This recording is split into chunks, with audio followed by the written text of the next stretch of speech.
Hello, everyone, and welcome to the Tips and Bricks podcast, where we discuss all things Lego and share some of the community's best tips about those bricks that we all love.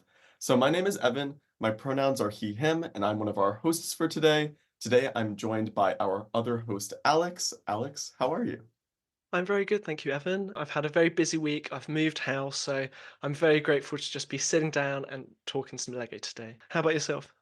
I'm good, but Alex, I don't see any Lego in your new house, so where is It it? is around. I've got a shelf just over there, and I'm thinking I've got a lot more space now, so I'm thinking of having a little Lego table set up. But it's Ooh. all still in progress, and I do need to buy some furniture. So yeah, stay tuned, stay tuned. I just want to know, what is the first Lego set that you're going to build back? Oh, well, actually, it's probably the my botanicals because those are a permanent feature in my room. I just think they bring so much life. So yeah, it'll be those. Probably the orchid is my favorite one. The orchid's a great answer. Excited for the mini orchid though. We'll see if that how that levels up. So this week, Alex and I are joined by an amazing content creator. I had the pleasure of meeting Nicole this year at Brickworld Chicago and then again in Denmark at Scarebeck. So that's right. Today's special guest is Nicole, aka Girl Bricks a Lot. Welcome to the podcast, Nicole. Please tell our audience a little bit about yourself. Hi, guys. Thank you so much for having me. I'm really excited to be here. So, yes, my name is Nicole. I run a channel called Girl Bricks a Lot, and I try to make just funny, relatable Lego content and also some informative stuff too, but mainly try to stick to the humorous stuff. Yeah, that's my favorite part about your niche that I think you found in the Lego community is that you do those comedy reels that I think are just so entertaining. Like the ones of Yeah. adulting, but it kind of switches over to just building Lego and I think it's so fun and it's really relatable, I think, for a lot of us. Yeah, it's such a fun hobby. And so I just try to remember, you can play with Lego, but also just to keep playing and being fun in real life as well. So to bring the two together is really special for me. Yeah, I feel like a lot of times we can often forget how just fun overall the hobby is and there's so much to explore with the hobby. And actually, on that note, with every guest with the podcast, we ask a question just to get to know you a bit better, and it's the same question every time. So the question is, the Lego hobby can mean many things, from showing your mocks at a convention or to building a set with a friend to collecting and displaying minifigures, so many things that you can do. So, when thinking about your experience with the Lego hobby, we'd love to know more about your very favorite part of the Lego hobby. My favorite part is gonna be really funny, actually. I enjoy meeting people the most because growing up, being a nerd was kind of an isolating experience. Like there weren't many of us, or it wasn't very accepted. So to be part of the Lego community and meeting so many amazing, talented people who do so many different things within the space has been one of the most rewarding parts for me. And of course, like the Lego itself is great, but the people make it really special. I love that answer. I It's find the same thing too. It's funny because I think when you first get into the hobby and it's all about obviously building with Lego, it's really fun. But then once you start branching out a little bit more and then you start meeting the people, you're like, wait, this is the best part of the hobby. This is even better. oh yeah, it is. It really is because Lego has so many hobbyists from different backgrounds and so it's really just kind of an immersive experience even to go to conventions and meet everyone and see the faces behind these creations that you see on the internet and now you can see them in person and meet the face behind it and it's really special. It really brings life to the hobby, which I didn't expect. Like that was the most unexpected part of becoming a Lego person, I guess. Awesome. What is your kind of favorite skit you've recorded? Because you've done so many, and I can definitely name some of my favorites. But I'm interested from your perspective. What's your favorite one you've ever done? I had a really good week a couple weeks ago where the ideas were just flowing. One of my favorite ones was the Nara Smith one where I make Lego bricks. I don't know. I the old Gregg one comes to mind. That's a really old one. I think that was one of my first reels that I ever made. But yeah, like I was using a lot of trending audio before, and now I try to do more original stuff. But yeah, what was your favorite? I'd love to know. It was actually, I think it's the one you referred to, the first, which was the like making Lego bricks and a Lego set from Yeah. scratch. Because it's like playing off that trend of like making everything from scratch and stuff, and just seeing that apply to the Lego fandom was so funny. Yeah. But yeah, what was the other one you referred to? Did you say Old Greg? Old Greg. It was an old skit from God a long time ago, maybe like a decade ago. And that audio was trending. And so I made that reel back, I think, in 2022. And it was the one that kind of like got me started in this space because I was really just a hobbyist, mainly just sharing pictures of my builds. But that one was like, that was the one that secured me in the comedy era. So Okay, I'll bite. Who is Greg? I want to know this too. I have no I idea. don't I know. feel like there are so many ways I could describe Greg. He is this is from a British comedy. I believe it was from the Mighty Boosh, if I'm not mistaken. And old Greg is a manfish, not a mermaid. He's a manfish. And this guy goes fishing and he pulls up old Greg into his boat, and old Greg basically kidnaps him and brings him into his lair and starts showing him things from his collection. And so the audio I used was him showing all these various strange items to this guy, and the guy being like, I don't want to see any more of this. Like, please stop. And so I applied that to the Lego hobby, like having my non-Lego friends come over, because they come over here and they're like, wow, I love what you've done with the place, kind of thing. And that was kind of like the gist of it. And so when I made that video, I think I was like the second video to use that audio. So it was like pretty early on. And the people that know it, and the people that don't know it, just please just Google it. It's a strange video. I have seen this reel now of yours. I didn't realize his name was Greg Yeah. the whole time. Yeah. Yeah, and I dressed up as him for Halloween too, which was like a whole thing. I think I've come full circle now with old Greg. Well, we love a commitment to the bit. Yeah. Oh, I'm committed. Yeah, for sure. Alright, so kind of on the note of Nicole's amazing reels, which if you haven't seen them, then like one, are you even like on social media? Because you pop up for me all the time. But Good. if you haven't, you have to go check them out. But on that subject, let's roll into the first segment. So thanks, Evan. The first segment of today is called Controversial Hot Takes, where we discuss some takes in the community that might be up for discussion or just really good talking points. So today's discussion is going to be why make Lego a job? So for many people, doing your job and building Lego are polar opposite actions. And for most people in the Lego community, building sets or mocks is enough to fulfill their Lego desires. But when is that not enough? Today, we're going to discuss Lego as a job, and when does someone decide they want it to become more than just a hobby? And why? Because Nicole, as our guest, we want to hear your experience first and why you started making Lego content in the last few years. So you make a lot of content on Instagram right now. How did that first start? It really did start with old Greg.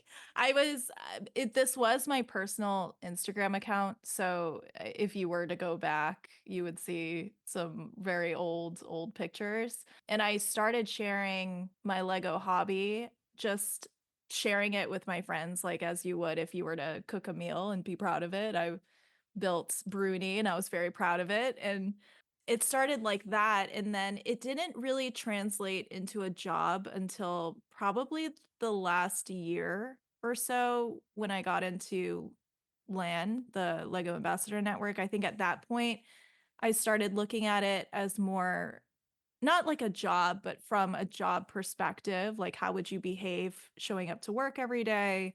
What do your relationships look like within the space? Also, like things like that. So I never intended for it to be a job, but now it is in a sense because I feel responsible for representing, not only women, but little girls because I'm a girl mom. So it's important for me to be part of the space that's is, not so represented, I guess is what I'm trying to say. I'd say that's awesome. I think that it's really, really cool seeing, I think, especially with social media and how like reels have really taken off recently. I think that you're seeing more of the face of Mhm. people of the Lego hobby than you ever did before. And I think because of that, it kind of opened up a greater realization than I think we already knew for the most part that it was a very male dominated hobby. But I think that that kind of like really put a face to that realization. And then slowly over time, I think that like there's been just some amazing women that have just like stepped it up and been like, I want to really be a part of this representation going forward. And I just think that's awesome. And I think too, if you enjoy what you're doing, then it's not really a job. I have a hard time calling it a job, even though it is and it does make money. I disagree with that. I think that you You can do. enjoy your Okay, job. good. Yeah, A it job does is. not mean Yeah. you don't like it. I know. Yeah. I guess I agree with you on that. It doesn't feel like a job because it's a lot of fun and I would do it anyways. Like even the thing that I do to check myself, like I always check myself throughout this experience is would I still like doing this even if it wasn't being shown to the world, right? Like, because at what point, do you become so hyper focused on getting things out early and, working on tons of brand deals and, pumping out content multiple times a day, every day? And do you lose that spark? So I always try to like check myself. Like, would I still enjoy this hobby if I didn't have the money or the audience looking at it? And it's always been yes. And So yeah, really interesting to hear your perspective. And I wonder, like, when you first dived into this, was that something you kind of thought about a lot that you wanted to make sure you were still enjoying it and not putting too much pressure on yourself? Because I guess from a certain perspective, there is that pressure, right, to make it a viable way to keep it as your job, make it so you can be financially stable, but then at the same time, kind of keep that enjoyment. How did you balance those two things? I mean, I balance them by again just checking in to make sure I was enjoying it. I do know of people that get into the Lego space because it's pretty easily accessible. If you have a Target or a Walmart or a computer, you can get a hold of Lego. So it is pretty accessible if you have the financial ability to buy it. And I know a lot of people get into the space like trying to make this their job. I really am conscientious about letting people know because I get asked, how did you get started? What can I do? And I just say if you truly enjoy the hobby, it will show and it will translate. If you are forcing it, it won't. That's one of my biggest takeaways and my biggest recommendations is, make sure that you still enjoy it, whether the purpose of you posting is as a job or it's for showing your mocks or, being a hobbyist. You have to enjoy it because otherwise it's, you're going to burn out and there's a lot that comes along, especially with the internet too. Yeah. And I guess a lot of the time, maybe something people won't realize is all the admin work that goes in behind the scenes, right? Because people will just they'll see your reels, they'll see the posts that we put out, Tips and Bricks, but there's so much admin stuff behind the scenes. What would you say is like the main thing that you spend your time on? Is it editing of reels or is it something else? So the editing doesn't take me very long, and it does show because my editing style is very like low commitment. I just like to splice things. I'm very lazy in a sense, I'll admit. I would call that efficient, not lazy, but Yeah, I'm lazily efficient. And so, for me, most of the reels that you see are edited and put out within the hour. So, like the Nara Smith, like the cooking one, that was recorded in about 30 minutes and that was up within the hour. So I'm very quick with turnaround, which is helpful because sometimes when Lego ask me to do something and they need a video like the next day, I can get it done the next day, which is an advantage. So I think building is the most time consuming thing. But again, it's the most enjoyable part. So it just okay, well takes the that's longest. a very fun like thing that takes time, Yes. right? So I mean, you can't rush a sail barge. You just have to, to sail right through yeah, a lot it. of bags to make There's a that lot of bags. brown. Yep. can't rush through an Eiffel Tower. You just have to Thing. let it. So I think building is the most time consuming thing. Has there ever been a set for either of you that you've gotten to review, and then as you're building it, you're like, "Oh, I don't like this, and I am only building this because I have to review it." Do you have one, Alex? The only one that jumps to mind, and I think I've spoken about this before on the podcast, is the world map. I got it because I was like, "Oh, that will look great on my wall," and then, like, halfway through building it, I got through about 3 or 4 films. I probably wasn't even halfway at this point, and I was just like, "This is taking so long, my fingers hurt so much." Um, so I think probably only that one, like, no others jump to mind. Especially as we have such a big team at Tips& and Bricks, I feel like we generally only really take reviews on if we feel passionate about a topic or are, like, at least interested to build it and get that experience. So yeah, I don't know. Nicole, have you thought of one now? One set does come to mind that I did purchase that it looks beautiful. I just can't look at it because it will fall apart is the X-Wing, the UCS X-Wing. What's the story behind that one then? I think the way that it comes together, there are only a couple studs that hold the side panels on, and it just I almost flew to Denmark to complain. I was just so I was so Oh upset. no.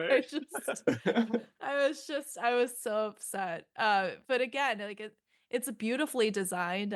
I just feel like maybe it should have gone through a little more testing, or maybe I needed to go through a little more testing. I don't know, but it didn't. I wasn't the only one, which made me feel better. But that's pretty much the only one. There are a couple sets here and there where I've like not enjoyed, but it's a long time ago and they were sets I all bought. So Actually, Nicole, do you have the Nightmare Before Christmas set? I do.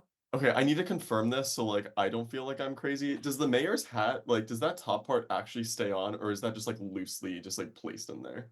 It's loose. Okay, thank It's loose. goodness. That's you. I It's was like, not "Am you. I doing this wrong?" Like, this is, like, so simple, like, No. it's not staying. There are little changes that I would make to the mayor, just like in terms of like parts usage. And again, like whenever there are things like this that pop up, it's never like, oh, the designers did a terrible job. It's like, Oh, no. I don't know if they were allowed to legally do the things that I would do to like make a set just a little bit better, because they have restrictions and budgeting and whatever, so they can't make everything the way that they would probably like to. No, of course, and they knock it out of the park, like, 99.999% of the time, so Yeah, they really do. They really do. in fact, I feel like for me, like the Lego as a job part comes into like when reviewing a set, I have to be like, okay, I have to be objective. This can't get a perfect score. Like, where Yeah. am I gonna knock points off? Because every single time I feel like I build something, I'm like, oh well, this is a 25 out of 25. Like, this is amazing. Well, you guys are always so fair with your rating, and I think a lot of people look to you for rating. Like I know if I was feeling really good about a set, I'll just go sneak over to yours and I'm like, "Oh, they gave it a really high score. Okay. I'm not delusional." Because I'm not very hard to please in the Lego space. So for me, when I like have an issue with a set, it just means really I'm having a bad time. Um but yeah, you guys have always been so fair with your scores. That's very kind of you to say. I would have to say that maybe some of our commenters don't agree, or they think they're like, oh, you never give lower than a 21, or oh, it's always around the 21, 22 mark.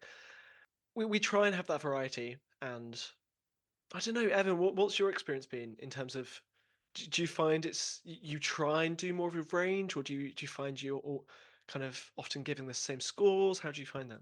So I have to admit something. I went into the Emperor's Throne Room review, and this one's a little controversial. I did go into it being like, okay, I've only scored sets high. Let me look at this from a more critical eye, and maybe I'll start doing that from now on. So I did that, and we gave the Emperor's Throne Room a very low score, and then we got like torn apart in the comments, and I was like, okay, maybe I was a little like too critical. But then I think we found a nice balance, like with the poinsettia. I was like, I give it a low score, but I was like, only because I'm comparing it to other botanicals. Like, it is still a really good set. I don't find it as good as the other botanicals. So, Mm. you could find a way around a low score, I think. Yeah. Yeah.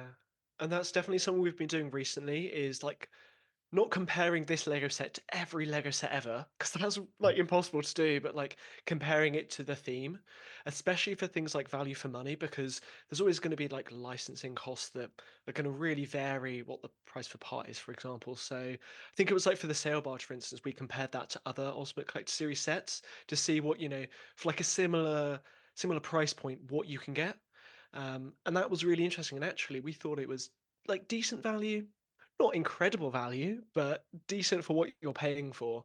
But still, our commenters did slightly disagree. But the vocal people are always going to be the ones that disagree. But it doesn't necessarily mean everyone disagrees. But yeah, Well, the thing is that like if you compare every UCS set to every like Star Wars UCS set to every other like Lego set to come out, it'll get a 1 out of 5 every time basically. Like it's not like you're getting a lot of minifigures for the value there. You know what I mean? Like And that's the hardest part too, is like communicating the value to price, right? Because some of the prices are just outrageous. Like I know the Marvel tax this year was crazy. But yeah, it's trying to find that balance between like objectively looking at a set and saying the set is really good because like you said, 99% of the time Lego knocks it out of the park in terms of design. It's usually when it comes to licensing where the price is crazy. And then, the thing that I get, thrown back is like, oh, well, you got the set for free. And, how could you be objective? And they have a point. Like, how can I be objective if, you know, I don't have the pain of opening up my wallet?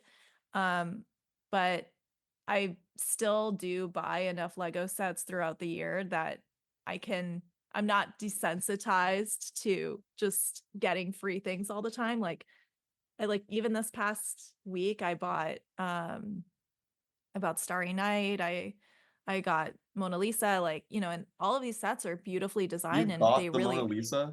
I bought it. Yeah. I did. I did. I wouldn't have bought it for the $100 price point, but the Costco deal was great and Oh, it was dang. Okay, I have to look up $20 that. less and I really, really enjoyed it. Like it took me by surprise because if you had asked me, I don't know, before it came out, I would say never. I would never buy that. No, no way.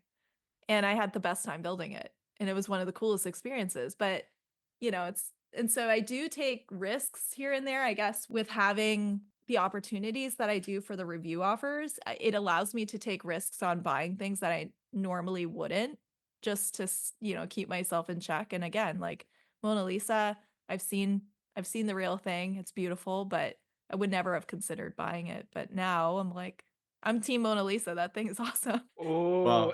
very interesting. Is it See, interesting? I know, because I know you guys on the were. very first episode of our podcast, we absolutely tore it to Yep. shreds. And to be Yeah. fair, we had not built it. And I think, Evan, you're really keen to build it and review it, aren't you? I want to review it so bad. Like so bad because like in my heart I actually already wrote out and this is so bad. I never do this. I always wait till I get a set before I like feel out the scores. But for the Mona Lisa, like I have in my notes app, like there's a Mona Lisa and I already pre-scored it, like what I wanted to. And I've like tried to see like, okay, how low can I go with it? Like how low is reasonable? And so I was like, the only problem, here's the problem I'm running into, is that it looks like there's a lot of new gold parts in it. So it looks like it has to score a 5 out of 5 on parts, and I can't be not objective about that. But I can be Yeah. subjective on display value. And Well, so I originally, because when I saw it for the price that I saw it, I think it was 70, don't quote me, but it was around that. It was in the 70s. It was definitely not 100. And I thought, I'm going to build this. And, worst case scenario, I hate it. And I just, all those gold parts become just money for me. And now, now it's hanging in my office. And I'm like, I'm never taking that thing apart. Now I'm gonna have to buy another one, like just for the parts. But that'll be the biggest plot twist. I feel like I'm gonna actually end up loving the Mona Lisa. It'll come full circle. I think it's just yeah. because I love the Starry Night set so much. So like the again with the botanicals, like the bar was just raised so high for these Oh yeah. recreations of classic art sets. Yeah, It's the bar is very high. And but then you think about where they came from, with all these like studs on mm, plates, and I'm like, man, they're really just can tell you I was not expecting it. And us, like we okay. don't have a lot of time to build sets just for fun anymore, like especially well now we do because we have the holiday lull, but um back in September I didn't really have time. That was a big release month, September, October. And I found time to build that Mona Lisa and I had the best time. So I'm just saying. Okay, okay. I'm gonna, you know what? I'm gonna go into it with an open mind. I'm saying this as if I already have the set to review. Yeah. We've just I was bookmarked shocked. it. Yeah, Evan is Yeah. their art expert. It has to go his way. And it's either going to go one of two ways. It's going to get an amazing score or the worst score ever. One Yeah, of the two. exactly. I'll look out for the official review. Brilliant. Well, we have truly had a controversial discussion today. We've gone over many different topics. We've slightly veered away from Lego as a job, but it's all I've really enjoyed this discussion. Hopefully, our listeners at home have as well. Uh, but yeah, we'll move on to our next segment now. But just to round that one out, thanks for listening along. Let us know what your thoughts are on having Lego as a job. Is that something you've considered? Is it something you've tried to do maybe? And yeah, let us know your thoughts on the Lego Mona Lisa if you've built it. But without further ado, let's head on into our first game of the episode. Yes, I am so excited for this game today. So we are going to do a new parts draft. So you might have heard of a parts draft before with the Lego community, but we're going to be doing this a little bit differently than you might be familiar with. So to explain, hundreds of new molds have been released in 2024. Hundreds. And I have handpicked just 10 of these parts for us to fight over. One by one, we are going to build a team and draft 3 parts each of these new for 2024 parts. Nicole, Alex, and I will go one by one in a snake draft to make our selection. Once someone drafts a part, it is theirs alone and no one else can put it on their team. In the end, 9 out of the 10 parts will have been picked, and we'll evaluate who has the best team of parts, and we'll discuss the one part that was left behind. Are you two excited? Yes, I'm ready. Let's go. Okay, so here is the list of parts. We're going to go one by one, each of us, describing each part. So I'll go first with part 5058 is the plant round 1x2 plate with layered leaves. So this is like it's the bigger leaf piece, essentially, is I think the best way to describe it. It's like Hmm. a little bit like Duplo looking, I want to say, but having seen it in some sets, I think it's actually quite successful at what it does. I can think in the Snow White set, I think that it's been layered nicely to create uh, a nice like animated looking tree. I don't know if I would say like the most realistic, but I've seen it used quite a good nice ways. Evan revealing there this he quite likes this part. I wonder if this could be quite high up his list. We'll I just picked see. all of these parts, so I like all of the parts. Spoiler Uh, alert, I don't like all of these parts, but we'll get into oh, oh that. my God. Well, Alex, do you want to say the next part? Yes, and I'm actually gonna put my poker face on. Oh, Not that it matters for our listeners, but I'm gonna just try and describe these parts as objectively as possible because I don't want you two picking my favorite part. So the next part we have is part 5404, which is the 2x1 by 2/3 slope. The best way I would describe this is like a cheese slope, but it's been stretched out. So you know how a cheese slope kind of goes up 2 plates and has like a nice smooth kind of line down as a slope. This has just been stretched out, so it's over 2 plates rather than 1 plate. So yeah, that is our second part. All right. And the third part is part 5785, which is the gargoyle. And this was, I believe, in the Wednesday sets for the first time, right? And yeah, it just looks like this little gargoyle minifigure thing, and it looks good. I think that'll be an interesting choice for whoever picks that up. definitely gets the job done. Yeah, it's only been in that one Wednesday set, so Yeah. TBD on future appearances. Next part is 5466. It's the 1x4x6 door with the rectangular window. So I think that we, for a long time, I could be totally wrong about this, but I'm pretty sure only had like the curved top insert in the door. And so this year, Lego release the fully rectangular door, and it's kind of like wood slatted. Brilliant. So part number 5 is number 5059, the mini doll prosthetic hand.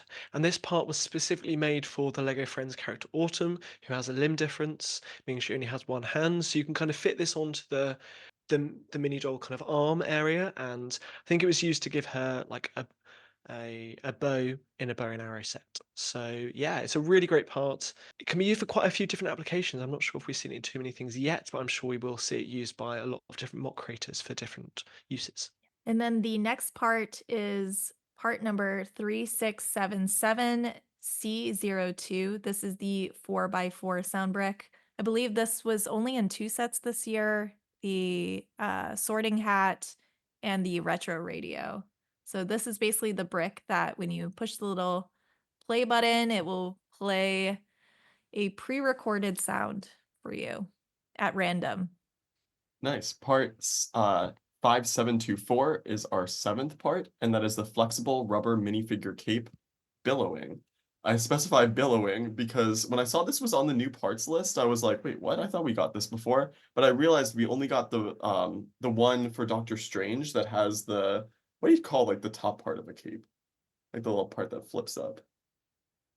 Collar? That part. It doesn't have that. So it's just like the billowing cape essentially. And so it's been used for quite a few minifigures now in a couple different colors. And it's interesting to see the transition from the cloth capes that we've known for so long to now these rubber ones. So I think it's going to be interesting to see where we all fall on that line. Super.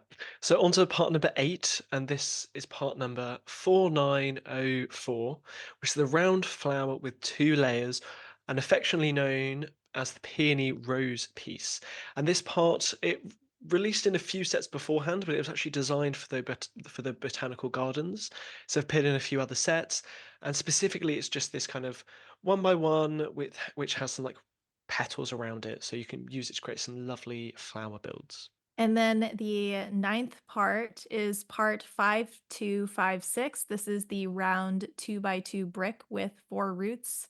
And if I'm not mistaken, I think this was only in the Animal Crossing sets. Is that correct? I believe it was. I know that it was at least in, I want to say 5 of them. Yeah, it was Yes, a it is pretty only in Animal Crossing. only in Animal Crossing. Woo! According to I'm Bricklink. good. According to Bricklink, I'm good at this. Okay. So yeah, it's just this brown tree trunk looking piece with 4 roots. And our final part is part 105195PB01. Has a long title. It's minifigure head, modified dog, a Shih Tzu, with molded bright light orange ears and top knot and printed black eyes, and dark pink and bright pink mouth pattern, aka Isabel's head from Animal Crossing. So I realized when making this list that we had no new minifigure parts. And I was like, what's the most iconic new minifigure part released this year? And I was like, Animal Crossing, so many new molds, so iconic. Who's the most iconic Animal Crossing character? Well, of course it's Isabel. So we'll see how we draft Isabel's head. I have a feeling she might be left on the cutting floor. but we'll Poker see. face, poker face. So for our listeners, if you want a visual list of these, you can actually head to our Instagram, where on the post for this episode, you can see all the images for these parts, or you can head into Bricklink. We said the part numbers, and you could type in the part numbers for yourself. So now we're going to each pick our top 3 using a snake draft, where we pick in order, then reverse the order, and so on. So Nicole, you will begin, then Alex, then me, then Alex, then Nicole, then Alex, then me. So is that clear to you guys? Perfect. So Nicole, you're up All for right. it. Let me dive in. All right. So they do call me botanical. So I'm going to have to go with one of the botanical pieces. And I think I'm going to do the peony rose, part 4904. Ah, I'm sorry, guys. That was number 1 so on it my was, list. mine as It's a good well. one. Ah, well, you are the guest, so no bad blood. Go for it. Why do you like this part so much? Um, I think from just because I think the first time I saw it was in Wednesday, and then I saw it in Wicked, and then of course in the Botanical Garden set. And I think it's in Mickey in the 100 Years of Disney. And the way that you can use this part for so many different builds, even on a micro scale, is incredible. And I think that this is one of the most beautiful and useful parts Lego has come out with this year, and especially in the color range that they've made this part in. So that's why it was on the top of my list.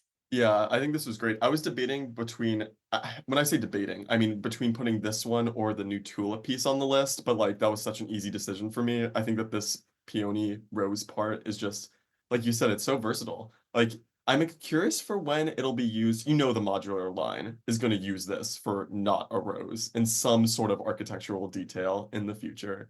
It's such a good part. I mean, even in I believe in one of the Wicked sets, they used it as a lamp piece. Like it was used as the wall sconces. It's What? incredible. Yeah, that's what I'm saying. Like this is like one of the Mm, probably most useful pieces they've come out with. Maybe in I want to say in the last couple of years. Like this is a wonderful piece, especially for yeah. like, botanical people, modular people, mockers. Like this is going to be huge. Well, it's kind of hard to build like really small scale flowers that like fit within like the Lego minifigure system, and like all we really have that I could think of is like the 1 by 1 stud, and that's like not that Yeah. versatile at this point. Like we need a little bit more variance. So it's nice that we got two new little flower molds. Like you can really make like I mean, Lego made a full botanical garden. So Yes. okay, Alex. Now that your first choice has been taken, what is your second choice? Oh, hard. It's a very hard choice. I think I'm going to have to go with the 2 by 1 by 2/3 slope. I think before this was released, we didn't really have many other options for creating that angle. You know, I personally love the cheese slope. There's so many amazing techniques you can do with it, from like cheese slope mosaics when you're kind of building studs not on top, and arranging them. It can be very fiddly technique, but you can create some amazing kind of like carpets or roofs. So I think this is just going to open up so many more avenues to do those kind of mosaics and create a lot more kind of roof design, sloping angles. So that is my And I'm a pick. big car person, and that was a game changer for the cars, all of them. So Was good this high on choice. your list, Nicole? Oh, yeah, it was extremely high on my list. Oh, see, this was not high on my list. Okay, we already have a very similar part. Like, is this part better than the one that has like the grill like slats in it? Like, yeah, of course. Yes. It's nice and smooth, of course. But like, unless you're gonna see it from that top view, which to be fair, you do a lot, but like you could functionally use the other piece in a lot of different uses in a lot of different situations. And so for me, this new piece was definitely good. Don't get me wrong. It's in my top 10. I really like this piece. But yeah, I just thought when like ranking all of them, I was like, okay, we have a piece that's almost the same. Sorry. That's true. That is very true. And actually, you've stumped me there. I had actually completely forgotten about that piece, which is quite a blunder. But yeah, it's really surprising to me that we, because that one, Mhm. I know that one is like the cheese grater. I think that's its affectionate name. So I'm surprised they've taken so long to make this part, but I think we'll maybe see it in a lot more colors than we used to. I'm not sure what the colors for the old one are, but yeah, I'm glad to see it in the new kind of roster. I'm sure we'll No, see it it in is a lots more great part. sets. I am happy though, because my second and third choice are available that I can make back to back now. Um, I guess it doesn't really matter the order so much, but I'm gonna go first with the gargoyle.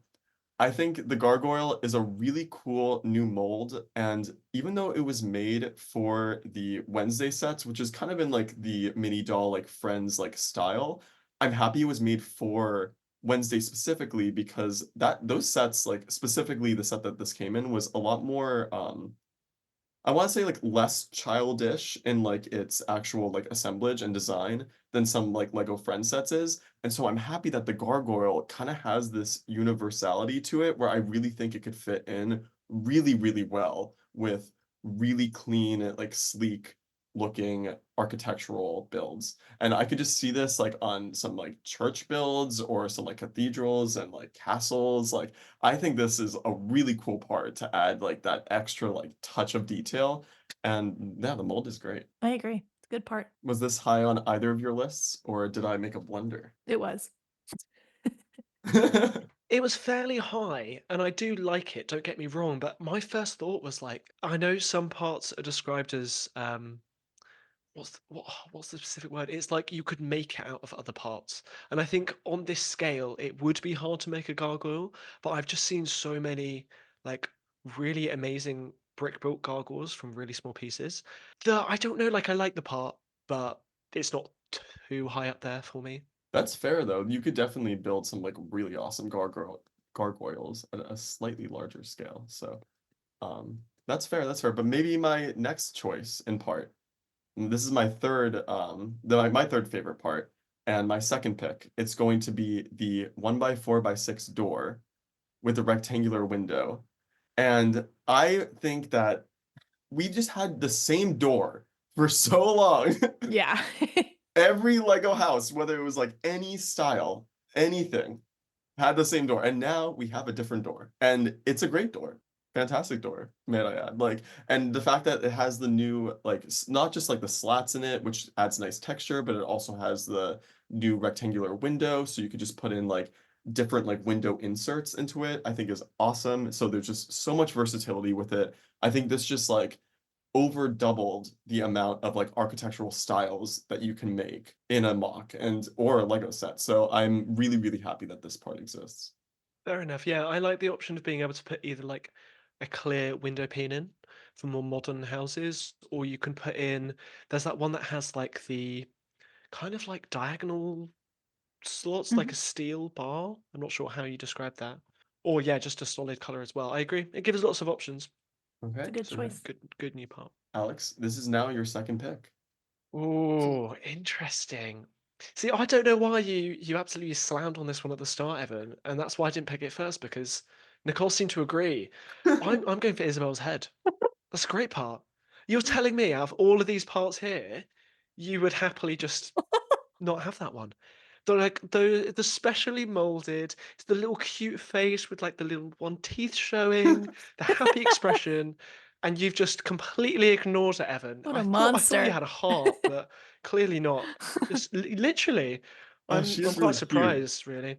But Isabel, you would have been my first pick, but because everyone else just absolutely stepped on you, I felt secure going with you as my second pick. Wait, so Justice. Justice for this Isabel. was gonna be your first pick, just so we're clear. It was, and I'm sure a lot of people on the, I'm sure our listeners will agree. This is an adorable It piece. is quite cute. Um, so yeah, I'm offended on behalf of My thing them. is like this is So like I like that your alternative first pick was like a really useful, versatile piece, and then you picked like the least versatile piece on this list. Like it doesn't. Whoa! It doesn't have to be versatile. It is just wow. adorable. So imagine if they just done like a minifigure head and then like Oh God. a hairpiece. That would have Yeah. nowhere near. They would have been cursed. So like, imagine the alternative. That is what I'm going off. I'm going off their pure, No, just you're like right. And value, I actually, think. in a later So yeah, it would have segment, been I'm my gonna actually first. praise Isabel's head. So Well then, you I'm can't going to be backpedal like that, backpedaling. Evan. Warning. Wow. I will. Okay, that's All right, fine. Nicole, you have two picks now. Two. Wow. Okay. I'm then gonna go with 5058, the plate with layered leaves, as Mhm. we saw in Zelda. I feel like on the trend with the botanical era. And then my second piece, this is gonna be a bizarre one, but just hear me out. I'm gonna do the sound brick. Now, my question is, do I have to use the pre-recorded sounds or can I make my own sounds? I think it's like more the idea, the concept, the like feeling you evoke from the sound brick that you have Okay, dropped on so your team. yeah, so I'm gonna add my own sounds in there and I'm gonna insert that into various builds, like, like the cat. Like imagine just having the most unhinged cat meow, like coming from like the Lego cat. Like you just push its whisker or something and like so I feel like this for me, like in terms of like funny things, I could record some pretty funny things and put that in various sets. That's a The sound tool brick's for me. awesome. I It's actually thought this great. was gonna go much sooner. This was that Yeah. one and the plant leaf. Even though Alex kinda made a face when I was saying how much I think this part is good. I think that's a great part. Alex, why don't you Yeah. like the plant leaf? Oh, I think I'm a bit, I've said this before this episode, but I'm a bit spoiled by the mock designs I've seen, and I just think it's a bit of a it's a bit of a shortcut, and I understand why for sets it's a viable option because you can add like leaves without using like, one or two parts. I just think it's just a bit meh in terms of like it's not very realistic. Like you mentioned, Evan, it's good in those like animated settings, but for trying to create anything realistic, like I think what jumps to mind is for me on the castle bed and Yeah. breakfast from Friends, they use this in a tree, and for me, the tree was the biggest letdown of the set. Like you've got this beautiful building, it's so intricate, and then you've got this tree that uses like four of this piece, and it's just not great. It just doesn't look very full. It just doesn't match up with the style.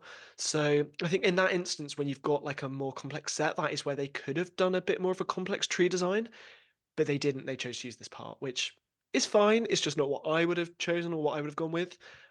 So I've got mixed feelings on this part. So I'm gonna hence it was challenge you a quite bit, low on my Alex, and I'm list. gonna say that look out in the next, like, 6 months to, like, a year. It might take some time for this part to, like, kinda be produced a little bit more for more mock builders to get into their collections. I think we're gonna see some really, really good Lego trees that incorporate this part in, like, plentiful bushes. I can see it. I will wait with bated breath for that day. Not saying it won't happen. People are very talented. I just think you using like some other parts that are a bit smaller, so you have a bit more freedom. But I don't know. We'll see. I'm ready to be amazed. Nicole, you have rounded off your team with the peony, the leaves, and the sound brick. This is a really good team. It is. Are you feeling Oh, I feel very good. good? Good. So, Alex, now it's your turn to round off your team. Hey, just looking at the ones we've got left. So we've got the two by two brick with roots. We've got the cape. We've got the prosthetic hand. Is it those three? Yes. I think I'm gonna go with the cape. This may be controversial. I quite like the rubber cape. I do too. Mhm. Um, yeah, I don't know. I just think you get like a nice texture built into it with like the billowing nature of it. It's got the kind of like how the fabric would fall. But like I think the classic Lego capes that are made of fabric are just a little bit outdated now. So I like that they can build in this more kind of flowy nature to the cape.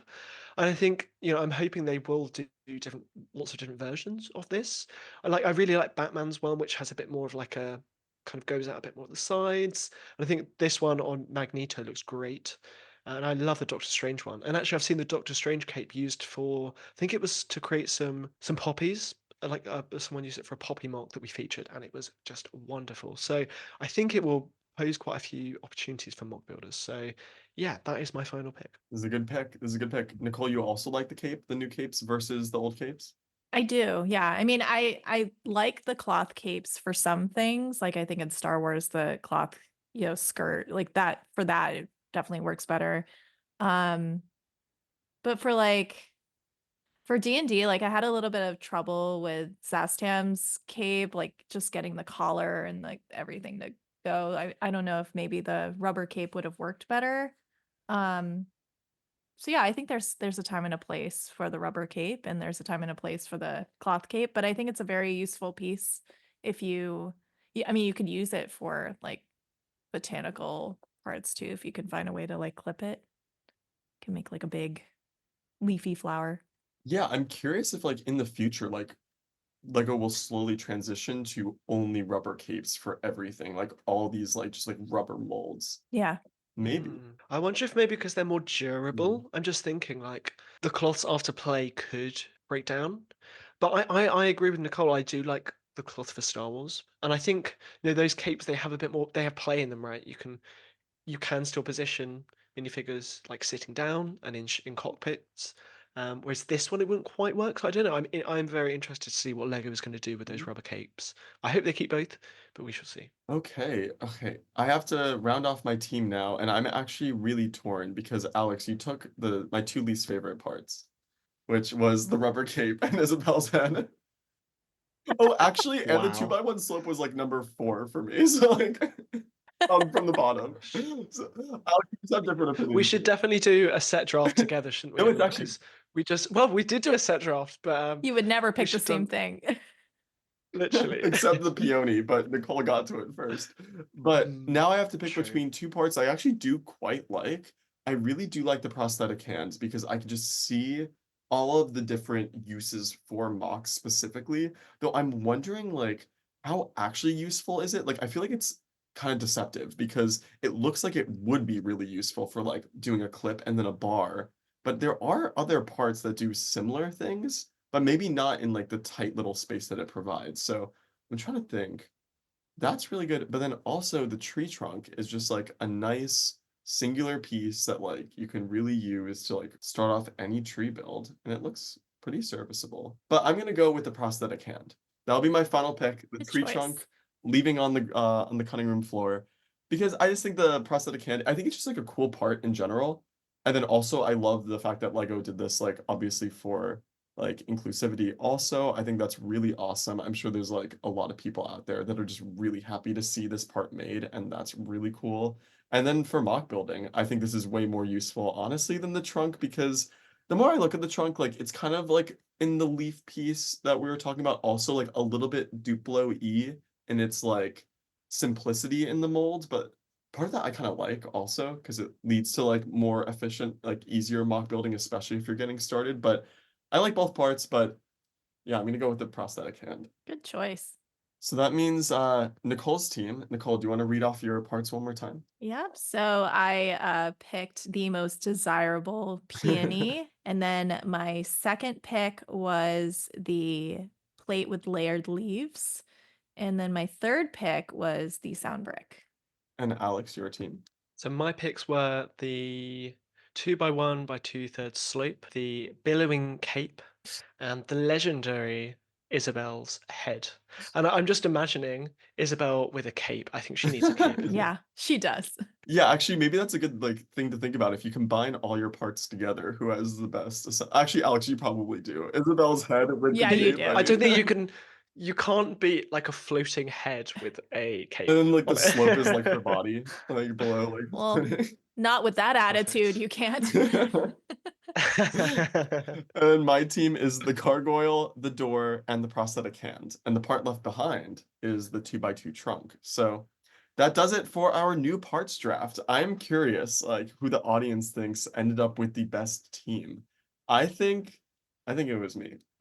Or I really do love Nicole's peony pick. I feel like the peony is so good that whoever's team it ended up on was probably going to be my favorite, but we'll see, we'll see. Let us know in the comments, like who drafted the best team. Would your dream team be different? So tell us in the comments of our episode post or in our Patreon Discord channel, and which parts, sets, themes should we draft in future episodes? For our next segment, I'm also hosting our question of the week. Every episode, we share a burning question about Lego that we'll answer together. Today, I want to put us in the shoes of a Lego designer.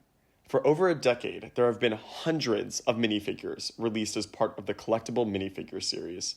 Sometimes these series are random assortments of Lego-fied characters, and other times they're collections of figures from popular franchises or themes.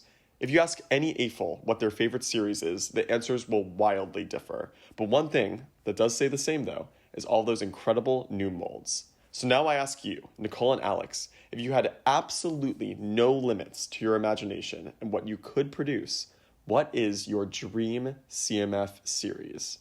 Nicole, you go first. Okay, so I put a lot of thought into this, and I know for sure this will never happen, but I want it to happen. So I think for Lego's 100th birthday, they should have a CMF line of one figure or character from each of the classic or most popular Lego themes. So like you would have a pirate, or you would have a castle, Paradisa, Fabuland, like, you know, beloved characters from across the entire space, I think. And it would be like the ultimate Lego CMF series. But again, there's, licensing and all sorts of stuff. But I think that could be a fun series.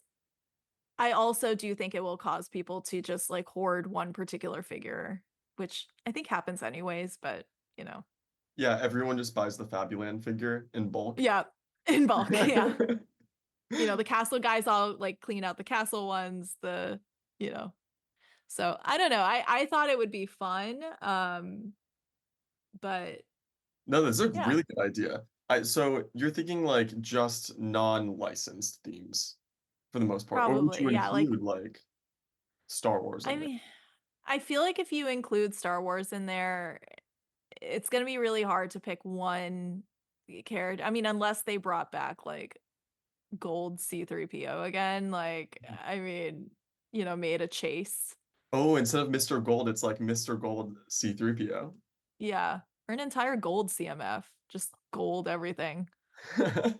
Just really ask for a lot. They would make zero money on It would make no that. money. Like it would The not, or it they would would sell be, them for like $20 each. yeah. But I was like thinking what would be a fun thing for 100 years of 100 years of Lego. Cause like, for 100 years of Disney, they had so many different options. But it wouldn't even need to be licensed. I feel like they could come up with enough minifigures from non-licensed, Oh, absolutely. That'd be so cool. like Bionicle. Could just have a Bionicle head on like a, special body. I don't know. It's possible. I can That'd be dream. awesome. People would love that. Like a minifigure with a Bionicle head piece. Yeah. Oh, I'm not sure. I feel like that'd be It'd be cursed. controversial. It would It be would be controversial for cursed. sure, but I think that people would like it, Hmm. ultimately. People take anything they can get with Bionicle now. Yeah. So, Yeah, they do. Yeah, they It's like really, like they any desperate, really, like, specs, yeah. like, they please, really do. sir, can I have a crumb of Bionicle? Literally. Yeah. I like this. I'm like thinking of like what color spaceman they would choose. It would either be like something obscure, like a flesh colored spaceman, or like rainbow. It would be something weird. Oh, that sounds really fun. Okay, what would be like your dream figure from that line? Like if you could have like one figure. It, I can't not pick Fabuland just because I love Fabuland. But I mean, if they threw in like if they threw in like a Belleville doll in there, that would just be hilarious to me. That would be so awesome. Oh my It'd be God. so funny. But I would say Fabuland, or like a Paradisa. If they had a Paradisa minifigure, like like the guy with the mustache. Like if they threw in like another butler or something, like I would just I Or would what if scoop. they took those and like made them more like minifigure based? Yeah, You know what I mean? Like that's why I like the Belleville like figure, but as like a minifigure. yeah. Like That would a be a classic, cursed like head. modern. That'd be Yeah, cool. Mhm. be really cool. Like I think that they could do so much with it, without going like too obscure. I really feel like if they stuck to like themes like Fabuland or Bionicle or Paradisa, of course, space, pirates, and castle, you could Mhm. have a pretty solid CMF series, and it would be like the ultimate Lego CMF series. I love this idea. I think that Lego should absolutely do this. I think that like my answers are things that's not gonna happen in Lego. I'm like pretty confident, but yours actually seems realistic. Like this could happen. Yeah, I absolutely feel like by 100 years, because we just had 90 last year, we got 9 years to come up with like a really crazy CMF line. Alex, I think that yours also, you told me what your idea was ahead of time, and I think that it is also probably doable. It's doable, but I'm not sure how likely it is. So, if you don't know, I'm a big Star Wars fan, and I personally have really been loving all the shows that Disney Plus has been putting out. Acolyte, I absolutely love. I love Star Wars High Republic, and I was just so sad we never got any Lego sets, and I think we probably never will because I think it's not being renewed for season two.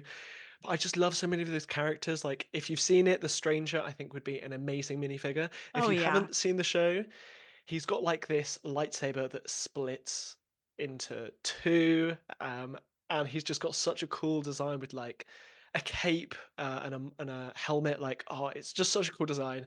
So I think he would be my first choice and big pick. And you've also got a lot of other Jedi from that era. But I think, just like how we have the Marvel, like Disney Plus series, we have two of those now. You could do that for Star Wars, and you could have more niche characters from The Mandalorian. You could have some Bad Batch. You could even have like Visions. Well, have either of you two seen Visions? I haven't yet, no. No. Basically, Visions is like companies from around the world were kind of given the Star Wars license, and Lucasfilm will basically like do what you want with the Star Wars license, come up with your own story. Each episode is a different from a different company and a different story, and that's just so creative with what some of them have done. Some of the character designs are absolutely awesome. So yeah, I would just love to see that those unique characters being brought into Lego form, and we're never going to get them anywhere else. So I think a CMF line is the perfect place to do that. Nicole, do you watch the Star Wars shows? Are you a Star Wars fan? Yeah, I am a Star Wars fan, and I do watch the shows. It is a bit random how they pick what sets they're gonna do for the shows, but I've always said if they had a Star Wars CMF line, it would be one of the best received, but also probably one of the most Oh my God. criticized CMF series that would ever occur.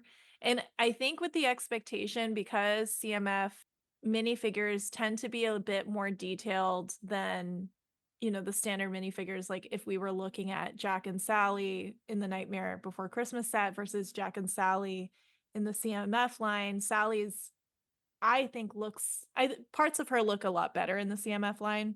And I think a lot of that has to do with, because it's a collector's series, it's going to automatically be more detailed. So in a sense, you could get better detailed figures for Star Wars in the CM if they did make a CMF line.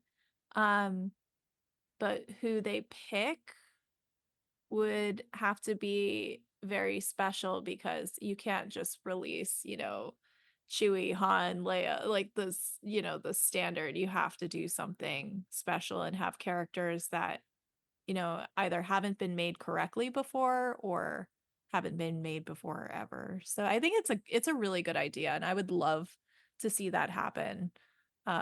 Because I think that universe is so large, and so it would really be like a love letter to a license that has really brought life back into the Lego brand. So yeah. Yeah, Star Wars is ever expanding. It's like kind of wild how much new content they just pump out. Even the fact that like Lego came out with its own like Rebuild the Galaxy brand this year for Star Wars, like it's really interesting to see. And I think that because they did that, I think that's what makes me think that your CMF is possible, Alex. Just yeah, I don't know. The reason why I'm hesitant is I think they haven't done it yet, and they would have done it by now. And I think the thing that might be holding them back, and I did read this somewhere, I can't remember where, it might just be a rumor, but I think other toy brands have like the Star Wars character license for like action Mm. figures. And I think that is what prevents them from just doing a CMF line, because I think those technically are action figures when you've just got a minifigure. So that's why I think they've more done like, we've had like 20 and 25-year anniversaries of Lego Star Wars, and they've thrown in those anniversary minifigures. I think that's their alternative. Um, and that's how we've got some more niche characters. That's interesting. If so from the 20th and 25th anniversary, those were the two times they did the minifigures like in the sets. Yeah. Is that correct? So if those figures were all instead one CMF series that released instead, do you think that would have been well received? Yeah, I think so. Although I wish they would have done a better Cal with we might have got a BD1 with Cal if it'd been a CMF. You And a think? You think poncho too as well. bad? We missed a poncho. So yeah, like Nicole said, CMFs tend to be really detailed, and you get new prints and new molds. And I think yeah, Cal was the one that desperately needed that. He needed his iconic poncho. So I mean, the new lightsaber mold that you said for Acolyte sounds really cool. That would be so cool. And I mean, what you're saying does make sense though too, because even when they have like little battle packs, like, there's still a little build in it. Like, I'm just trying to think if there's ever really been just a Star Wars figure with no. Well, when they do the magazines, they have those little exclusive, like I think the Sabine one. So Mm. I don't Although know. I would say that's like attached onto something else, isn't it? Like the magazine. Yeah. So Yeah, I like think that's it's how they get away part. with it. Yeah. That's interesting that that's a whole separate license. And I also like like I don't think of a minifigure as like an action figure so much, even though it totally is. It totally is a little action figure. Okay. I have two ideas for my CMF that I'm stuck on. And so basically what prompted this whole idea was while building the Nightmare Before Christmas set, I was really frustrated that there was no Oogie Boogie. And I was like, I need to come up with a whole new CMF series just so we can get Oogie Boogie. And so that's why at first my idea was going to be something that was like Disney related, but I was like, we've gotten that before. That's not like my dream CMF.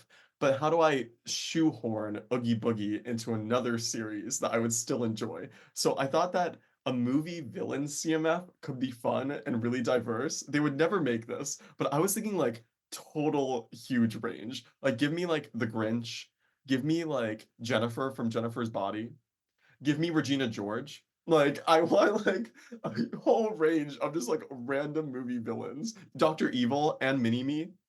Like, come on. I love that idea. It's never gonna happen, but I love that No, idea. it will never happen. My other idea, which was maybe more realistic, and I think that a lot of like fans would like go crazy for this, would be like a Super Smash Brothers CMF. I think that would sell just because of the Nintendo IP and is maybe possible because you have like Mario and Luigi as minifigures. I mean, that would fly off the shelves. Like Peach, I would want a Kirby minifigure personally. But then it's like, What's how would you make a Kirby minifigure, Evan? Just round. Just like I don't what? know.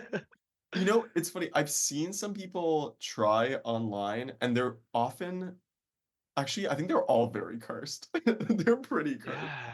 Like I imagine maybe you could use small legs, and for the body you would have like you'd have a specially molded head that like wraps over the body to make it like round. But I'm just The goal. oh No, but the hands gosh. would still be wrong. So it's, I think it just needs a complete new mold, like the Kirby mold. Wow. And it could have like a little like pinhole in its head, so then you could like attach little hats. So it's like all of his like Oh. little abilities. That would be good. Okay, these were all really good ideas. I'd say Nicole, your idea I think could fully be made. This like 100 years of Lego dedication, like it's not just a really good idea, but also like one that would sell really well, and I could see it happening. Like, because I try to think about like what, the goal, Lego's, I don't know, I would say financial goal would be to bring in, class like A-falls and then still bring in some new people. A Mhm. Star Wars CMF line would also bring back even more people in. You think that? I mean, just because I feel like if you're a fan of Star Wars and Lego, like you're probably already brought in at this point. I mean, Star Wars catches people like I've been a Star Wars fan since God, I was a child. And I had no idea. I mean, I didn't have Lego growing up, so I was a bit Lego poor in my life, but it was Star Wars got me like really back in it. So, there's always more opportunities to bring in more Star Wars people. But if you had a CMF line that like didn't have your typical characters and they were very niche, I think you could bring in even more people who would be interested in collecting. A horror line, unfortunately, would not happen, although I would love for that to happen. Oh, it'd be so good. That's why I said it's the dream. Any limits? I went a little Like bit just out. a gremlin, a little Krampus, like But see, that I think is possible. Gremlins made it pretty far. They yeah. shortlist Gremlins. Actually, aren't they making a Gremlin? Aren't they making a giant I believe it got 10,000 votes, so I think Gizmo? they are. I don't Didn't know. Gizmo won the 80s? I Oh do. yeah, the rebuild the 80s, right? That and Yeah, Goonies. Oh yeah, that and Goonies will be made, I think. a giant See, Gizmo. That's gonna be amazing. that's gonna be so adorable. It's either gonna look like a gigantic Furby and be like super cursed, or it's gonna be adorable. I need them to put that sound brick in it so that you can Yeah. sing though. This was a really, really good discussion. So thanks you two for sharing your answers to this episode's question of the week. I think this is one that honestly Bethany and Clay should do on a future episode too, because I just want to hear everyone's dream CMF line. And so for those of you listening, I want to hear that too. So what is your dream CMF series? You should share your answers with us on social media or also on the Tips and Bricks Patreon Discord. So we can't wait to hear from you. Brilliant. So And now let's it's hop final segment into our time. final segment of the day, which is another game, one of my favorite ones. It's time to play Guess the Set. For this game, I have a few specific Lego sets in mind. I'll provide up to 5 clues for our players who will do their best to be the first person to guess what set I'm thinking of. But be careful, you can only make one guess per clue. So play along at home and see if you can guess more quickly than Evan and Nicole. Before we start, we're going to have each of you give your special buzz sound that will let me know you're making a guess. So, Nicole, you can choose your buzzing sound. We're going to edit it in post. Any specific sound? It could be Lego themed, it could be generally themed, whatever. Probably like a goat screaming or something. That's a good one. Just a goat screaming. Just And my sound could be Yoda screaming. yeah. Perfect. 2 screams. We'd love to hear it.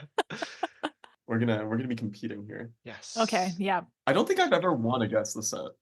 I think I always lose. I always intentionally guess the wrong thing, so I really need to make an effort here to not be ridiculous. So we're going to start off. I've got 4 sets. We might only use 3 of them. We'll see how we go. Okay. So our first set, the first clue is only 3 versions of this set have been made and 1 in microscale. Any thoughts? Anyone want to buzz in? Yes, Nicole. The ghost.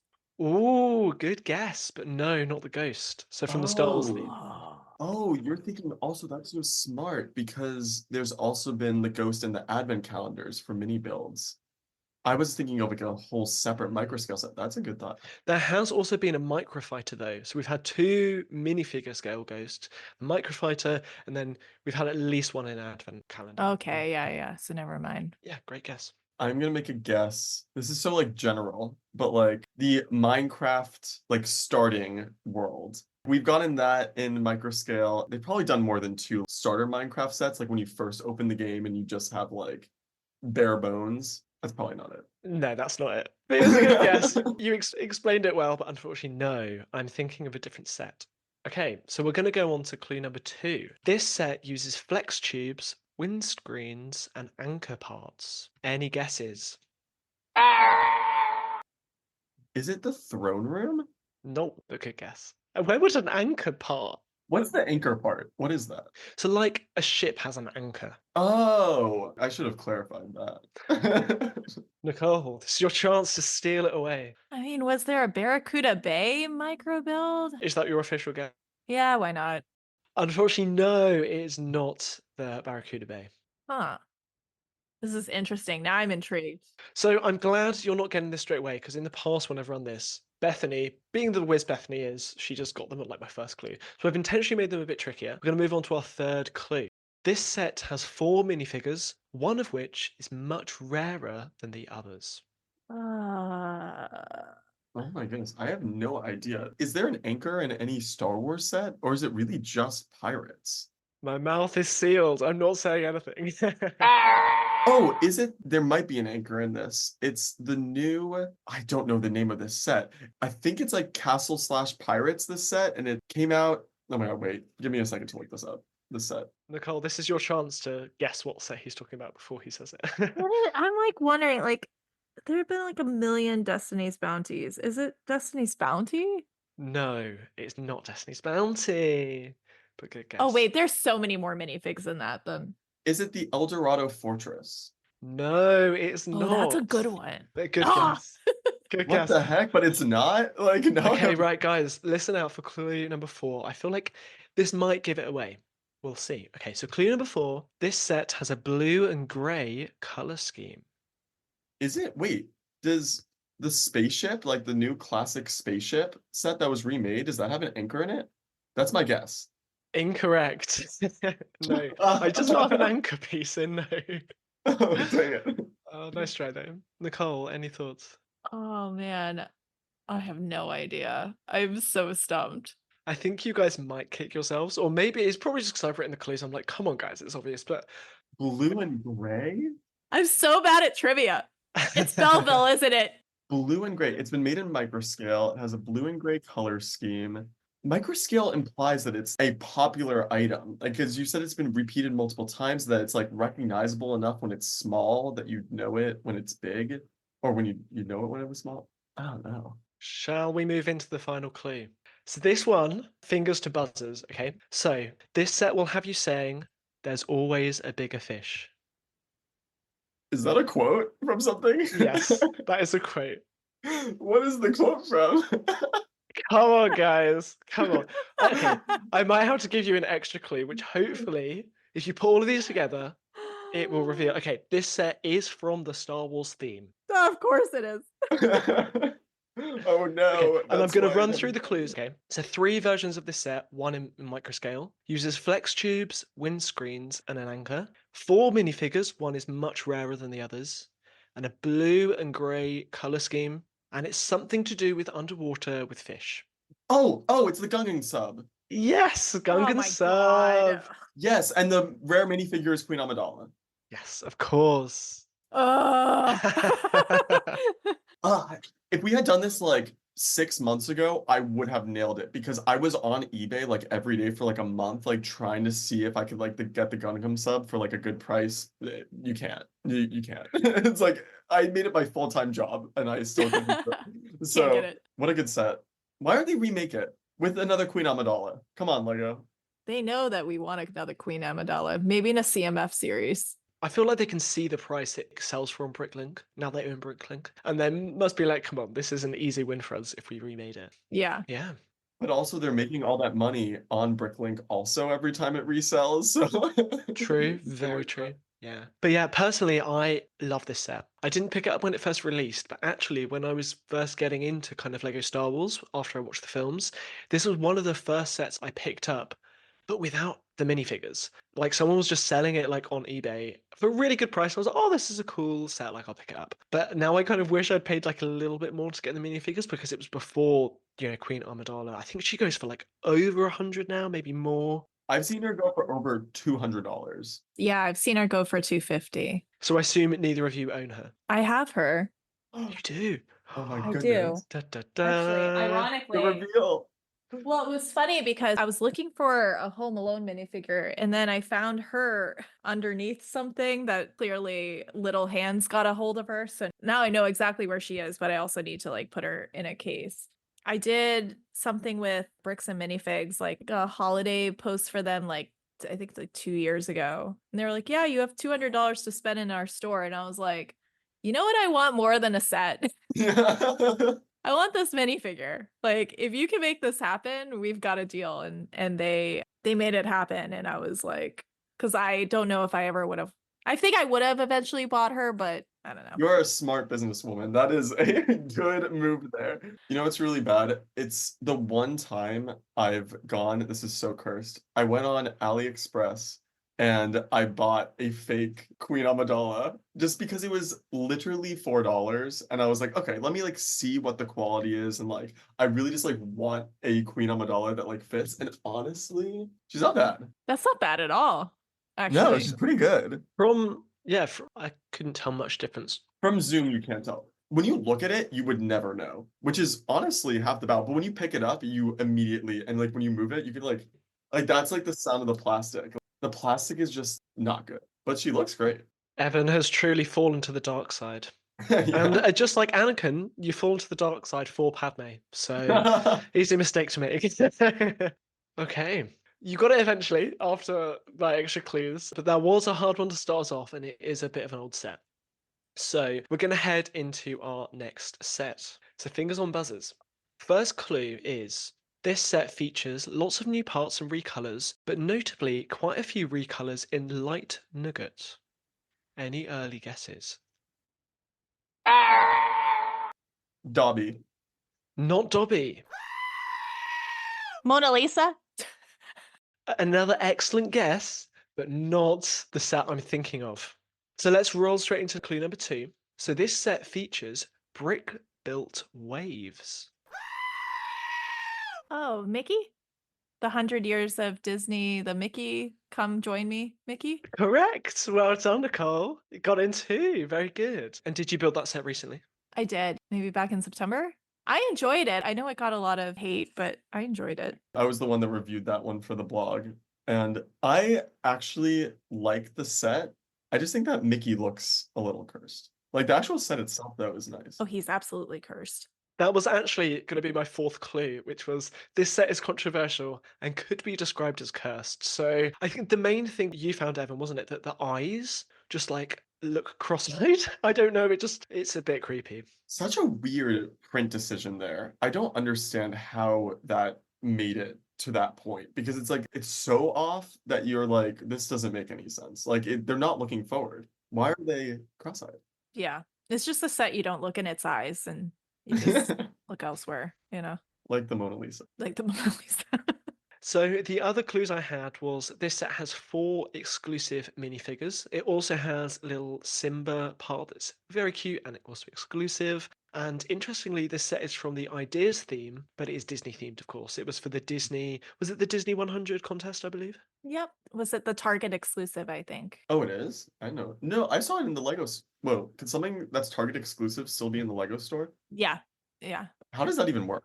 Is it just like the only retailer outside of Lego is Target? That can have it. Yeah, it's Target. So you would never find it at like Walmart or Amazon or. Oh, cool. I remember when the Ideas competition came out, and I think they announced the top 4 or 5 picks you could vote on. We were all discussing this as a team, and the Mickey one was so controversial even then because we were like, we swear this uses illegal techniques. What have they done for the hat and the arms? Or they'd like try to print over multiple parts or something crazy. It's so funny looking back because I remember seeing the original submission and thinking it was a bit cursed, but still really well done. Don't get me wrong. It's a great idea and a great submission. But I remember being like, okay, some things are definitely like parts moving through parts here and like prints or stickers that go over 6 parts each. But now looking back on it, that one looked a lot better, I think, eyes-wise than the one we ended up getting. So I think that one was bigger too. I think it was like way bigger. I do think it is a great celebration of 100 years because it's got those vignettes and those different minifigures. I just think the Mickey could have been improved. And that's kind of what we said in the review, wasn't it, Evan? yeah, but I like the set. The minifigures are awesome. Like 10 out of 10. Yeah. Well, great job, Nicole. You have guessed that on the second guess. So that means we are 1-1. We're going to go into the next set. So, first clue is this set has 3 completely exclusive part molds, 2 new prints, and 5 stickers. This could apply to a lot of sets, but this would probably score a 5 out of 5 if we were to review it. So 3 completely exclusive part molds. So they haven't appeared in any other sets yet, and 2 new prints and 5 stickers. Any guesses just off that? Wednesday dormitory. I was thinking the same thing. No, but that is an excellent guess, Nicole. Yeah, because we were just talking about the gargoyle. Yeah. Oh, but I don't know if they're exclusive, the other part molds. I mean, the black rose, I think, hasn't, or the black peony rose hasn't been featured, but the part mold itself is what I'm talking about. But also the hand, too, like things hand. Oh, the hand, yeah, true. Yeah. So, clue number 2. If this set was remade, I personally, and I think you will agree, think it would make excellent use of a light and sound brick. Any thoughts from that? So it could make good use of both a kind of light and sound function. And I think if it was remade, they might include one. I don't know if this is, I don't think this is right, but I'm going to say the R2D2. Ooh, that's a really good guess, but it's not quite the correct answer. But an excellent guess, Evan. You're kind of a bit warmer on the scale compared to Wednesday. Nicole, any thoughts? I'm just gonna roll with that. 3PO. Not 3PO, Just- unfortunately I would have been so not. mad. I'm like, dang it. I was like, I'm just gonna roll along with that answer. Okay, not quite, but 2 good guesses. Yeah, those 2 would be a lot of fun with some sounds in from there for their like most memorable quotes or R2's memorable sounds he makes, which are very adorable. Okay, we'll move on then to our third clue, which is we're slowly building up a picture here. I'm trying not to give too much away, but the third clue is this set is very posable. Is it the Bowser? Not the bows, Stitch? Is it Stitch? not Stitch. but you're getting Oh close. my goodness. I'm thinking of like all posable figures. Like, yeah, like looking around. Stitch would be such a good sound brick. Agreed. I just think a sound brick would enhance so many sets, but the one I'm thinking of, I would say you could have some iconic lines or sounds. But you've both had your guesses, so we're going to move on to clue number 4. And fingers to buzzers, I feel like this one could be it. This set has a lime and white color scheme. Lime and white. Oh my God. I can see Nicole just looking around her room going like, what is lime Oh, here? oh man. Lime and white. And it would talk, supposedly, and also light up, supposedly. Oh, it's the little, I think it's Lime. Oh my goodness. Is it that little, I forget its name, the little robot? I'm going to need a bit more of a specific name. Oh God. Oh my God. Star Wars fans hate me. Every single episode I get canceled by the Star Wars fans. It's Oh, like the one that's in the sequels. Is I it? know the one you're thinking of, but I'm enjoying watching you squirm. So can you remember the name? It's the one with the cone head. Is it like Dio or Is something that like? its name? I'm I just think looking it's at called This Dio. one? Yeah, that one. The one with the Yes, green that coat. one. Is Yeah. that lime? No, it's not lime, it's green. No. I have to take that as your official guess, even though it took you about a minute to guess it. Nicole, this is your chance. Lime and white. What are we thinking? Lime and white. Lime and white, and it talks. Right? And it talks. Or like would make a sound. Like maybe it's a machine or like an object that would make a sound. I'm trying to like think about what would light up. Oh, true, the light up. Like the light up part is what's stumping me. Actually, now the lime and white is stumping me completely. Yeah, the lime and white's what's really got me There too. aren't many sets, are there, that are lime and white? I mean, some of the cars are. I'm going to say one specific character. Let's move on to clue number 5, and Yep, we need more clues. maybe let's get this, okay? So, or God. maybe not. We'll see. So, number 5 is you might find yourself swooshing this set around your room and saying a famous catchphrase that starts with to infinity. Oh, it's yeah, we know it. It's Buzz Buzz Lightyear. Lightyear. Yes, correct. Buzz Lightyear. Is there a Buzz Lightyear set that exists? Yes. So it is called Construct a Buzz. And it's What? one that I actually got from a It's friend. him. Yes. I Yes. have that in the garage. What? my Who God. is this? Have you ever seen this set before, Evan? What? There's a constructed. This set's Yeah. awesome. It's so cool. It also has a molded Buzz head. That's kind of crazy. This set is literally a brick-built Buzz constructor figure that can be posed. You've got a specially molded headpiece, and it's got like a visor that folds down. So are the 3 new parts the head and the 2 parts for the visor?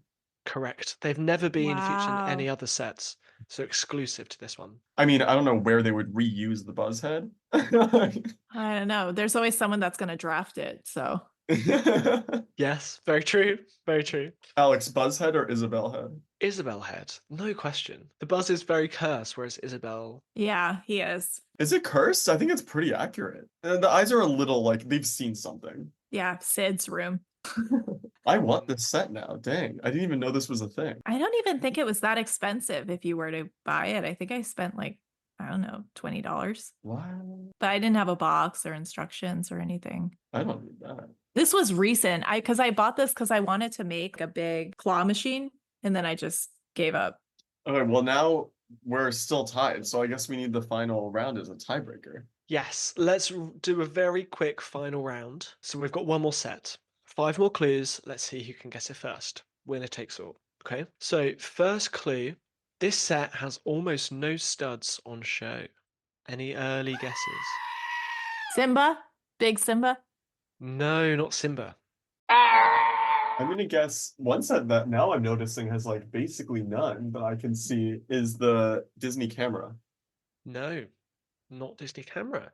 And maybe there are quite a few that fit this bill, but I think you'll know what I mean when I do reveal this set, that this is quite a distinguishing factor, that they've really probably tried hard to make sure there are no studs on show, okay?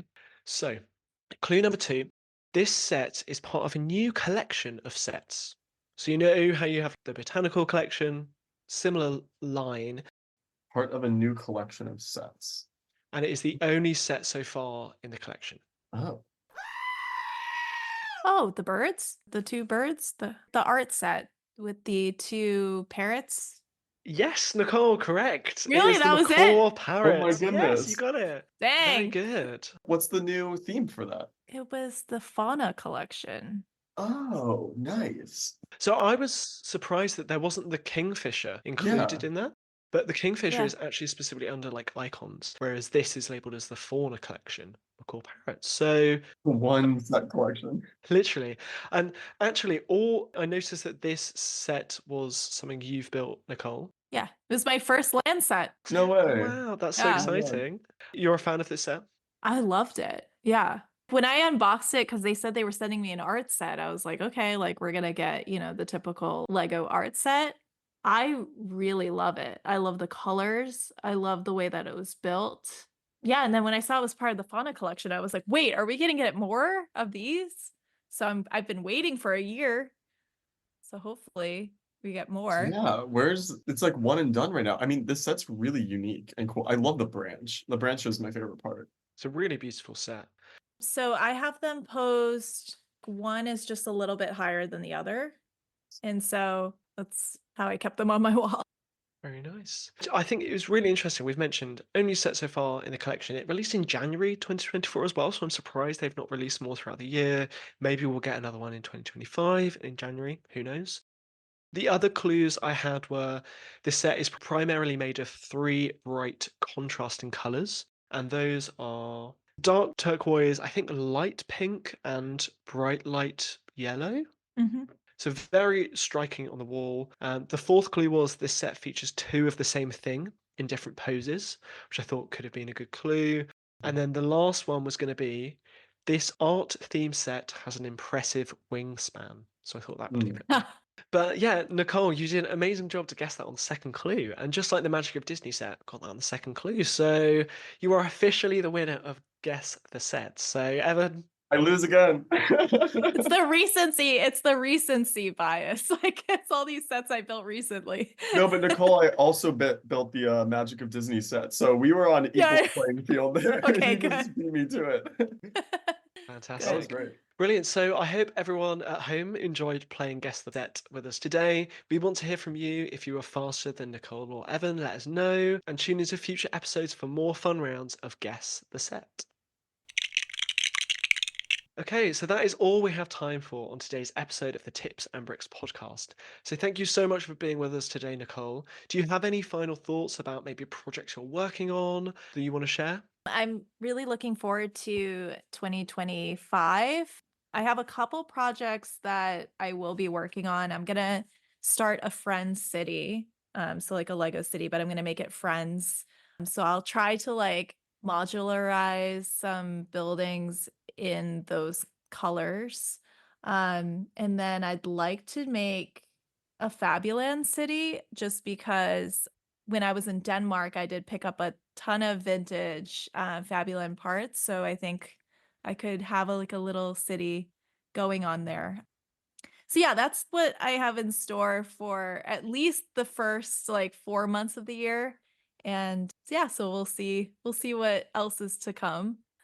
Oh, Nicole, are you gonna do something you did at the beginning of this year, and I loved this piece of content, was for every day, I think it was January, you would build something different, a different mock, but you would have more parts as the Oh days went yeah, on. every day the set gets bigger. I should do it again because I did have a lot of fun with that. It was very exhausting and I felt like at the end I should have went bigger, but Rivendell was pretty tedious and it Oh already no, took yeah. me more than 24 hours to complete. But yeah, I should do it again. That should be my January tradition because January is a pretty slow month all around for like Lego releases. So maybe I'll do it again. It was a ton of fun. I really enjoyed it. It was a great piece of content too, because it was just like exciting to see like it grow over time. Also, how do you even get much bigger than Rivendell? People wanted me to do the Eiffel Tower. And I was like, I'm not doing the Eiffel Tower for my sanity because I already have it built. Maybe to like make you not have to like rebuild everything, it could be cool to have like a mini review of like sets that increase, because then you could do the Eiffel Tower, but just like do like a mini review of it. Right. I think if I did it again, I might do like build a set, but it gets more expensive, which would definitely be easier. But yeah, I've thought about it. I should do that again. That was a ton of fun.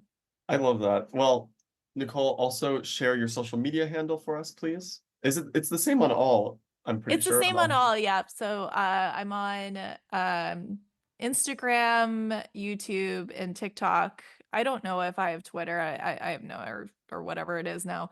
But it's Girl Bricks a lot across the board. So you can find me on all social media channels, just doing my thing.